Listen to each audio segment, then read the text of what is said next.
4:25 in the Mediterranean on the afternoon of November the 25th, 1941. A salvo of torpedoes fired at close range struck HMS Barham. After barely 3 minutes of battle, HMS Hood detonates in the icy waters of the North Atlantic, leaving only 3 men alive out of a crew of 1,418. The destroyer of Britain's pride, a single German battleship on her maiden combat voyage. In London, Prime Minister Winston Churchill, his face flushed with fury, delivers a terse 6-word command: sink the Bismarck at all costs. Within hours, the Royal Navy launches its largest pursuit in history: 6 battleships, 2 aircraft carriers, 13 cruisers, and 21 destroyers, all converging on one target. Weighing 50,000 tons, armed with 8 15-inch guns that could outshoot any British adversary, and fitted with advanced radar able to detect aircraft before they spotted her, Bismarck was a juggernaut. Her internal compartmentalization made her nearly impossible to sink.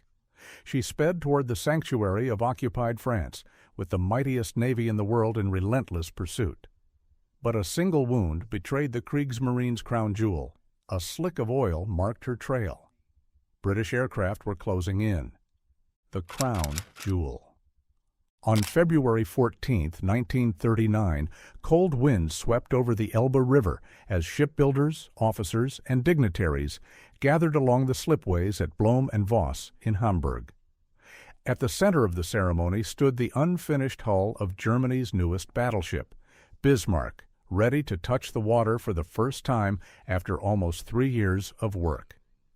Dorothee von Lowenfeld, granddaughter of Otto von Bismarck, the Iron Chancellor for whom the vessel was named, stepped forward, smashing a bottle of champagne against her bow to christen the ship. Adolf Hitler delivered a brief prepared address, marking the launch as a national milestone. Officially, Bismarck was presented as a treaty-compliant warship, but fully loaded, she displaced more than 50,000 tons, far exceeding the 35,000-ton limit.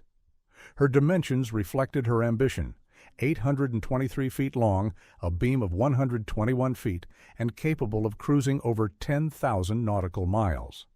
Upon commissioning in August 1940, Captain Ernst Lindemann, a career officer known for discipline and steadfastness, took command of her 2,200-plus crew, including nearly 1,960 enlisted sailors. Although Hitler and the Kriegsmarine wanted her operational immediately, trials revealed a serious flaw. She was nearly impossible to maneuver using only her engines. Engineers scrambled to fix the defect, but further delays followed. A wreck blocking the Kiel Canal, ice-choked waterways, and overcrowded docks kept her moored for weeks. Frustration mounted for Lindemann and his pier-bound crew. Operation Rhino. By the time Bismarck was finally ready for action in mid-1941, Germany's Atlantic strategy was faltering. The battle cruisers Scharnhorst and Gneisenau, both veterans of commerce raiding missions, were damaged and stranded in Brest. Tirpitz, Bismarck's near-identical sister ship, was still fitting out in Wilhelmshaven. Outnumbered by the Royal Navy in any decisive clash, Grand Admiral Erich Raeder advocated for limited commerce raids instead of major fleet actions. Bismarck's first mission, Operation Rheinübung, was built around that concept. She was to break into the Atlantic, avoid direct confrontations with enemy capital ships, link up with pre-positioned supply vessels, and strike Allied convoys at will. With the rest of the fleet sidelined, the operation shifted from a demonstration of strength to a high-risk gamble.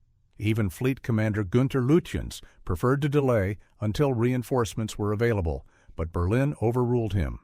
The order was final. Bismarck would sail. On May 18, 1941, Bismarck departed Gotenhafen under overcast Baltic skies, accompanied by the heavy cruiser Prinz Eugen and 3 destroyers, with Admiral Lütjens in overall command. The Breakout relied on evading British detection. The English Channel was ruled out, too narrow, too exposed, and under constant watch. The alternative was the northern route, skirting neutral Norway to exploit poor weather and long spring nights for concealment. The plan was to slip through the Denmark Strait, one of the last gaps in Allied air and naval coverage, into the open Atlantic.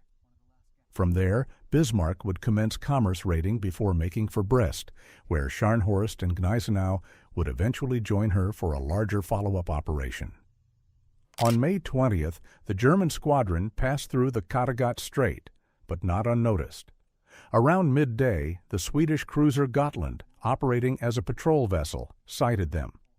Spotted by the Swedish cruiser Gotland and later identified by reconnaissance, the German task force's presence was relayed swiftly through military channels. By nightfall, London had received the full report, though not before Bismarck herself intercepted the transmission. Admiral Lutyens promptly informed German Naval Command, yet stubbornly stuck to his habits, declining to impose strict radio silence even during a mission of such delicacy. The next day, at 26,000 feet, RAF pilot flying officer Michael Suckling, alone in his Spitfire, passed directly over the German formation, capturing crisp, high-altitude images of Bismarck and Prinz Eugen. With the sighting confirmed, Admiral John Tovey placed the home fleet on maximum alert. The battlecruiser Hood, battleship Prince of Wales, and 6 destroyers were ordered to intercept from Iceland. That evening, as the Germans departed Bergen and left their supply vessels behind, Prinz Eugen refueled from the tanker Vollen. For reasons still debated, whether poor timing, miscommunication, or overconfidence. Lutyens pressed onward without topping off Bismarck's tanks, a choice he would later regret. Hidden in the fog. By the morning of May 22nd, the destroyer escorts peeled away, their range too short for deep Atlantic operations. From that point, Bismarck and Prinz Eugen steamed alone. Weather steadily worsened, but to Lutyens, fewer prying eyes meant greater safety. Crewmen aboard Bismarck knew British cruisers could be hiding beyond the mist, so preparations for combat intensified. Anti-aircraft teams drilled in the cold, torpedo crews ran final checks, and lookouts swept the gray horizon for any trace of enemy aircraft. Engineers worked tirelessly to keep the propulsion systems flawless. Any malfunction could spell disaster. On May 23rd, Bismarck surged through the Denmark Strait at 27 knots. Dense fog hugged the sea, reducing visibility to just a couple of miles. Icebergs loomed out of nowhere, forcing sudden course changes and a zigzag path north of Iceland. At dusk, German radar operators picked up a British warship at 40,000 yards, the heavy cruiser Suffolk, already transmitting her contact report to the Royal Navy. When Suffolk closed too far, Bismarck's main guns thundered, hurling 5 salvos. 3 struck Norfolk's decks before she vanished into a smokescreen. The concussion from the 15-inch guns was so violent that it knocked out Bismarck's own radar. Lutyens ordered Prinz Eugen ahead to act as their eyes and executed a sharp 180-degree turn in hopes of ambushing the shadowing cruisers. Suffolk's radar caught the move, countering the attempt. The cat and mouse continued through the night, destroying a Royal Navy legend. At 5:45 a.m. on May 24th, Bismarck's lookouts spotted smoke on the horizon, HMS Hood and HMS Prince of Wales, their wakes cutting through the dark waters after days of delay. Vice Admiral Lancelot Holland led the British line, advancing head-on with only their forward guns bearing. 7 minutes later, Hood opened fire from nearly 28,000 yards, Prince of Wales following soon after. Initially, Hood targeted Prinz Eugen by mistake, allowing Bismarck to respond with her full broadside. The Germans, perfectly positioned, unleashed complete salvos from all main turrets. Holland ordered a turn to port to bring Hood's rear guns into action. Meanwhile, Prinz Eugen's 8-inch shells struck Hood first, igniting a fire below decks. On Bismarck's bridge, the gunnery team fine-tuned their aim. Moments later, with the range locked, Bismarck's 8 15-inch rifles roared at Hood while her secondary 5.9-inch guns harassed Prince of Wales. Prinz Eugen shifted fire to the British battleship, scoring fresh hits that sparked more fires.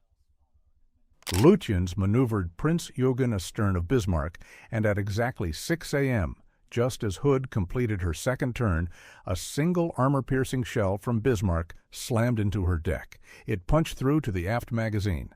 The result was instant and catastrophic. A massive explosion tore Hood in two between her mast and funnel. Within 8 minutes of the first shot, the pride of the Royal Navy had vanished beneath the waves, taking 1,416 souls with her. Bismarck turned her full attention to Prince of Wales. The British ship landed a handful of hits, one flooding a generator room, another piercing the bow, but she was badly outmatched. When a German shell struck her bridge, Prince of Wales broke off. Captain Lindemann urged pursuit, but Lutyens refused. Lingering in the Strait risked more enemy contact. By 6:13 a.m., the brief but brutal fight was over. In just 21 minutes, Bismarck had fired nearly 100 rounds, crippled one capital ship, and destroyed another. Yet her own wounds, 3 damaging hits and a growing oil leak, would soon betray her position as she limped southward at reduced speed, a dark slick marking her trail. Mobilize all forces. After their major win, Bismarck escaped into the open sea and soon began heading for Brest in German-occupied France. As she plowed forward through churning seas at 8:01 a.m. on May 24, 1941, Admiral Lutyens radioed Berlin, quote, "Battlecruiser, probably Hood, sunk. Another battleship damaged. 2 heavy cruisers maintain contact." For a few tense hours, Bismarck seemed to vanish into the Atlantic. Then a British Sunderland patrol plane spotted a long, dark smear of oil stretching across the surface. Knowing this telltale sign, the pilot radioed the sighting at once, and heavy cruisers Suffolk and Norfolk, still shadowing in the distance, closed in alongside the wounded Prince of Wales. Her crew was frantically working to restore her guns. In London, Churchill received the report and gave a simple order: sink the Bismarck. Within hours, every available ship was redirected to the chase. The home fleet turned at flank speed, still 400 miles away, but steaming hard to intercept. Battleship Rodney left her convoy escort behind and altered course. Light cruisers swept the Denmark Strait. Even the elderly Revenge-class battleships were recalled from convoy duty. 6 battleships and battlecruisers, 2 aircraft carriers, 13 cruisers, and 21 destroyers all followed Bismarck's oil trail. Meanwhile, Grand Admiral Dönitz mobilized all available U-boats, 5 models south of Greenland, to intercept any pursuers, while a second submarine group headed for the Bay of Biscay, preparing a protective screen for Bismarck's arrival in France. As dusk fell on May 24th, Norfolk and Suffolk maintained their shadow at a cautious distance, with Prince of Wales limping behind. Hours later, through driving rain and darkening skies, Swordfish torpedo bombers from Carrier Victorious found their target. Under Lieutenant Commander Eugene Esmond's leadership, the outdated biplanes dove through intense anti-aircraft fire. One torpedo struck home, exploding against Bismarck's armored belt. The hit jolted the massive ship but caused minimal damage. Through the night, Bismarck slipped south, altering course toward France, while the Royal Navy steamed northeast, still convinced she was headed for Norway.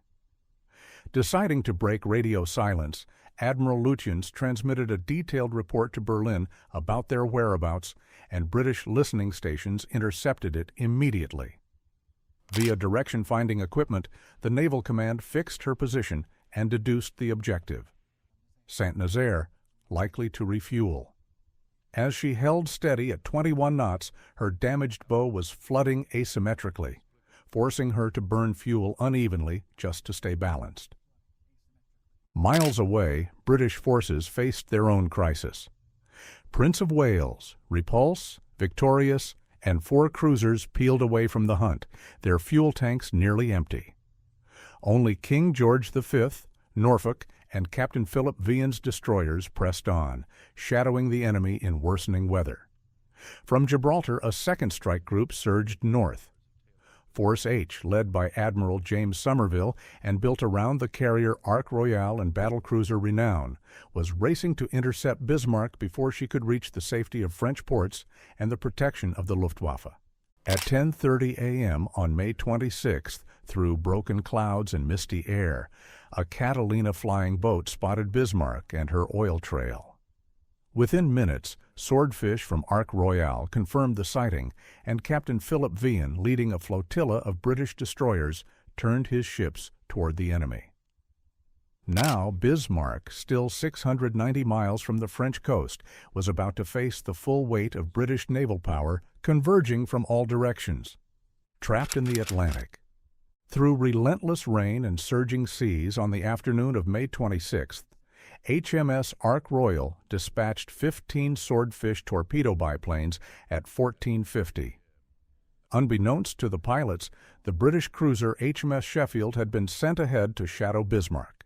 Mistaking her for the enemy, they unleashed magnetic torpedoes in her direction, all of which either detonated harmlessly upon the waves or veered wide. Bismarck pushed forward through the swells, her crew unaware that another squadron of Swordfish was already in the air, this time armed with contact-fused weapons.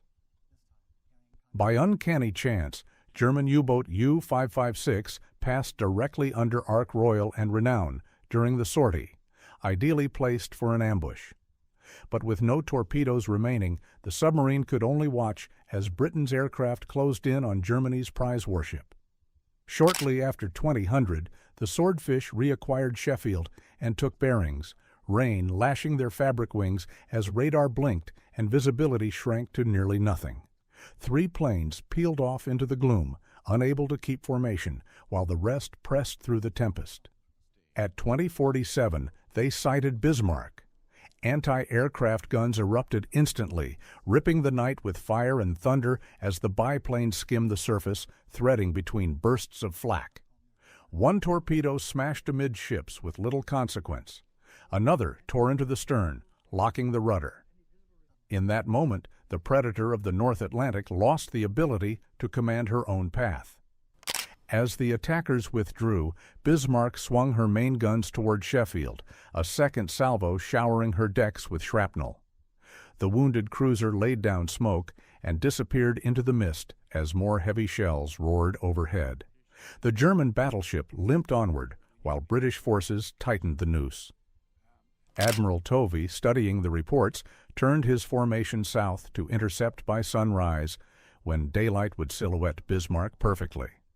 From the north, Norfolk advanced. From the west, Dorsetshire closed in.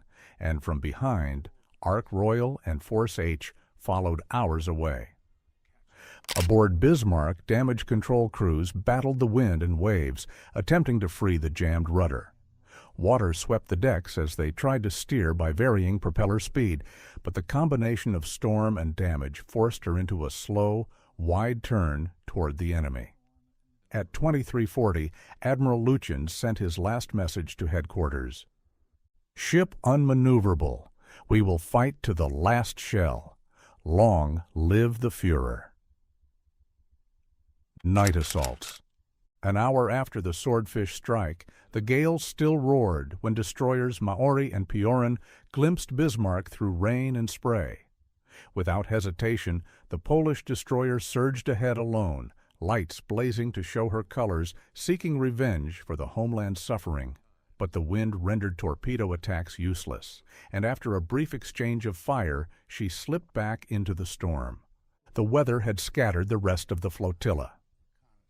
Throughout the night, Captain Vian's destroyers harried in rotation, Cossack, Maori, Zulu, and Sikh, darting in and out, firing 16 torpedoes, none of which struck. Despite exhaustion, Bismarck's gun crews kept up their defense, damaging Cossack's radio aerial. To improve targeting, Admiral Tovey ordered star shells fired, briefly flooding the night with white light and casting the German ship's outline on the waves for distant British gunners. Below, drenched, burned, and sleepless, the German crew endured another night without relief. As dawn neared, Lutyens ordered the ship's Arado, 196 floatplane, prepared to carry the war diary, film of Hood's sinking, and sealed dispatches to Berlin. But the catapult, wrecked in the fight with Prince of Wales, was beyond use. The fueled aircraft was pushed overboard to eliminate the fire hazard. At 7:10 on May 27th, Lutyens sent one final signal for a U-boat rendezvous, but nearby U-556, submerged, never received it. Steele at daybreak. Morning came over the Atlantic under heavy skies, rough seas, and a sharp northwesterly wind. Admiral Tovey delayed the strike until full light. His orders: keep Renown clear due to her lighter armor, unleash Rodney at close range, and position cruisers and destroyers to cut off all escape. Norfolk first sighted the enemy, followed shortly by King George V's lookouts, who marked Bismarck's battered form 25,000 yards distant. At 8:47, Rodney fired, King George V joining seconds later. Bismarck answered, but with her steering crippled and hull rolling in the swell, her shots failed to find the mark. By 9 a.m., Rodney's 16-inch shells had annihilated the forward fire control station, killing most senior officers. The aft post took over briefly before being destroyed as well. Norfolk and Dorsetshire added their 8-inch broadsides. One after another, Bismarck's turrets fell silent. First Officer Hans Oels, now the highest-ranking surviving officer, moved from section to section, shouting the order to scuttle, open watertight doors, halt repairs, set demolition charges, and prepare to abandon ship. A shell from King George V punched through the armored belt and exploded in the aft mess hall, killing Oels along with more than 100 others. At that point, Engineering Officer Gerhard Unack issued the final scuttling order, setting the charges and instructing the engine crew to abandon their posts immediately. Rodney closed to within 3,000 yards, unleashing broadside after broadside into Bismarck's already shattered upper works, while King George V held her distance, her shells plunging down through the decks. By 10:20 a.m., both British battleships were running dangerously low on fuel. Bismarck was heeling sharply to port, her stern sinking lower by the minute, and Admiral Tovey signaled the order to disengage. At 10:35 a.m., one last torpedo from Dorsetshire smashed into her already flooded port flank, sending her into a fatal roll. 5 minutes later, she disappeared beneath the waves. In the 106-minute engagement, the Royal Navy unleashed nearly 2,800 rounds, landing hundreds of hits. The following morning, Dorsetshire and Maury hauled 85 and 25 German survivors, respectively, from the icy Atlantic. A possible submarine sighting, however, forced Dorsetshire to halt the rescue, leaving hundreds still fighting for their lives in the freezing sea. Allied midshipman Joe Brooks leapt into the water to aid wounded Germans, including one armless sailor clinging to a rope with his teeth. But Brooks himself nearly perished when the cruiser steamed away. Ultimately, British vessels returned with just 109 survivors. Later, U-74 pulled 3 men from a lifeboat. The German weather ship Sachsenwald recovered 2 more, and the Spanish cruiser Canarias found none. Out of Bismarck's complement of over 2,200 men, only 114 survived. A complete humiliation. As Bismarck vanished into the depths of the Atlantic, the Luftwaffe remained grounded by violent storms, utterly incapable of providing air cover. When the skies finally cleared the next morning, German air crews raced to their planes, intent on revenge. A solitary Heinkel. He-111 located Ark Royal, the very carrier whose swordfish had doomed Bismarck, and dropped bombs around her, sending towering geysers of seawater skyward, but none hit home. 4 other bombers tracked down the remaining British battleships, but they too failed to score a single strike. Yet the British triumph proved fleeting. On May 28th, as the destroyers Mashona and Tartar limped toward Northern Ireland to conserve what little fuel they had left, Heinkels descended through broken clouds, hitting Mashona. Tartar attempted to sink her crippled sister with a torpedo, but it malfunctioned. Other destroyers soon arrived and finished Mashona with gunfire, sending her to rest beside Bismarck beneath the Atlantic. The loss of Bismarck sent shockwaves through Germany. The nation's most formidable warship had survived less than 9 days at sea. Even Prime Minister Churchill later acknowledged the strategic weight of the event, remarking, quote, "The sinking of the Bismarck has exercised a salutary influence upon the whole course of the war at sea." A shaken Hitler, stunned by the scale of the defeat, decreed that no major surface vessel was ever again to be risked in direct combat. From that moment, surface fleet operations were effectively halted, with capital ships confined to harbor except for minor sorties in northern waters. The era of the Kriegsmarine's dominance was at an end.